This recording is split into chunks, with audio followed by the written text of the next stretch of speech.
to you today about building your brand and basically defining in consumers' minds who you are and what you stand for. So I'll start off by telling you a little bit about myself. I spent the first decade of my career directing marketing programs for some of the largest companies in the world. And you know what, let me stop and just apologize for my laryngitis. Timing is awful. I got laryngitis right before this presentation, so I hope my voice stands out the whole time. So after 10 years in the corporate world, I got pregnant and gave birth to 2 triplets. So, yes. Thank you. Yes, I survived this long. I just turned 6 and I'm still talking about it, so I'm okay. So anyway, after that, I realized going back to the corporate world just was not going to work, and which was fine with me, quite frankly, because, you know, I'm not going there. So then I spent the next year not really doing much, you know, just, well, I suppose taking care of triplets as much, but then about a year later, I had an idea to write a book about copywriting for small business owners, because I was tired of seeing commercials that small business owners paid a lot of money for, and the messages just weren't getting the job done. I actually tell a story in my book about copywriting. The last straw was when I was watching a commercial for a car dealership, and the commercial featured the owner and his parrot, and the script was tailored to the parrot's vocabulary. Now, clearly, this commercial is not going to deliver the ROI that the small business owner wants. As much as he loves his parrot, no one else really cares about his parrot. So I turned to my husband and I said, that's it.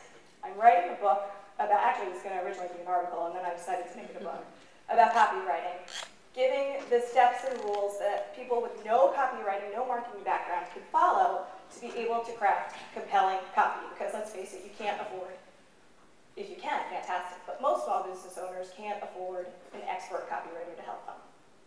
So in order to be able to sell that book, I realized I needed to have a platform. With infant triplets at home, I wasn't going to be traveling around the world giving presentations and speeches, which is what most people usually would do, most authors, to build their platform. So I turned to the social web. And I realized the power of the social web to build your brand and build your business. And I started this in 2007. I'm about to start writing my 8th book. I have more clients than I know what to do with. Life is wonderful. So I am the living embodiment that social media marketing and branding works. So that brings us to today's presentation. First, we're going to talk about branding. And we're going to talk first about what is a brand. Because it's one of those terms that everybody says and talks about, but no one really, it's actually really confusing. A lot of people don't really understand what a brand is. But first, we're going to talk about what branding is not, because it's more interesting. First of all, a brand is not a logo. And that's the first thing people think of when you hear the term brand, is a logo. I wrote a book about the Playboy brand, one of the most powerful brands in the world. But guess what? That bunny is not the brand. A brand is also not a product. We love our iPhones, but that is not a brand. And a brand is not a slogan, nor is it an ad. There's a reason why the Mac versus PC guy commercials work so well. It's brand positioning. We're going to talk about it later in this commercial, but that is not what a brand is, nor is it a company. Thank goodness. A brand is a promise. A brand promises something to consumers. It makes them feel something. It sets consumer expectations, and it meets them with every single interaction and experience. Brands that don't keep their promises fail. At the end of the day, the ShamWow is just a towel. We all know this. The brand promise, it is not some super element, it's just a towel. So then, what the heck is a brand then? Well, there are 2 parts of branding, 2 elements. There's the intangible, so your logo, typeface, color palette, all those kinds of things. And there's the intangible, the image, the message, the promise. You put those things together, and it creates brand perception, excuse me, consumers' perceptions in their minds of what your brand means. So let's talk a little bit about the different elements. First, we'll talk about the tangible elements, your logo, your typefaces, etc. Like I said before, I've worked for some of the biggest companies in the world. And let me tell you, the logo guidelines, this thick, that you have to know, understand, implement, and basically police everybody else in the company to make sure that they're all following these logo guidelines. When I worked for AT&T, the corporate color was hideous Pantone, processed blue. AT&T Garamond, they have their own special font now. They changed it a few years ago. It's AT&T Clearview now. But it was that consistency. Every brand interaction had to use those tangible visual elements. Now, intangible, this is where it gets interesting.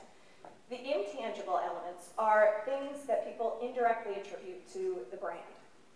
It's the messages, the image. A brand like Harley-Davidson is a great example. What do you think of when you think of Harley-Davidson? Most people associate their consumer perception of the Harley-Davidson brand is freedom, camaraderie. And when you put those perceptions together with the tangible elements, the logo, when you see the Harley-Davidson logo, you immediately, subconsciously or consciously, think freedom, camaraderie. It's just a brand that has been built over the years to create consumer perceptions and a promise that is meaningful to consumers, and it's consistent. So, there are 3 steps to brand building. First, consistency, which is what we've already been talking about. Your message, your image, your tangible elements, everything has to be consistently portrayed to consumers, or else they get confused. If they're confused, they'll turn away from your brand and look for another one that doesn't confuse them, that does consistently meet their expectations. Number 2, persistence. Brands are not built overnight. It's a long-term strategy. You have to invest strategically in building your brand over time. And then 3rd is restraint. You can't be tempted to expand your brand too far, to expand your brand into areas of business that are inappropriate. There's a reason why Trump steaks were not very successful. It just runs counter to the Trump brand. So, one of the most important things, and you'll hear me repeat a few things in this presentation again and again. And you know what? Before I go any further, I'm going to let you guys know. A lot of these slides have a lot of text on them, and there's a reason for that. Because at the end of the presentation, if you give me your business card or ask me for mine and send me an email, I will send you the link to the presentation. I'm going to upload it on SlideShare. So you don't have to write all this stuff. It's going to be there for you. All you have to do is contact me. My SlideShare ID is susan-gunelius if you want to find it there. So you don't have to take notes. You're welcome. And they're text intensive, so you remember what I was saying. So anyway, brands are built by consumers, not companies. This is something we're going to talk about a lot in this presentation, and it's very, very important to understand it. As much as you might think that brands are built by the clever advertising team who puts out these ads and sits in a room designing the perfect or probably imperfect logo, they're not the ones who build brand, it's consumers. Companies will put out the messages, they nudge conversations and thoughts in the right direction that they want, but at the end of the day, it's consumers who build brands by experiencing them, by building emotions and feelings toward those brands based on their experiences with it, the consistent meeting of their expectations. So here we go. How do you do it? Well, communicate consistent messages, set customer expectations, and deliver on those expectations every single time. Your branding affects every part of your marketing strategy, every part of your business. So you have to think consistency, persistence, restraint.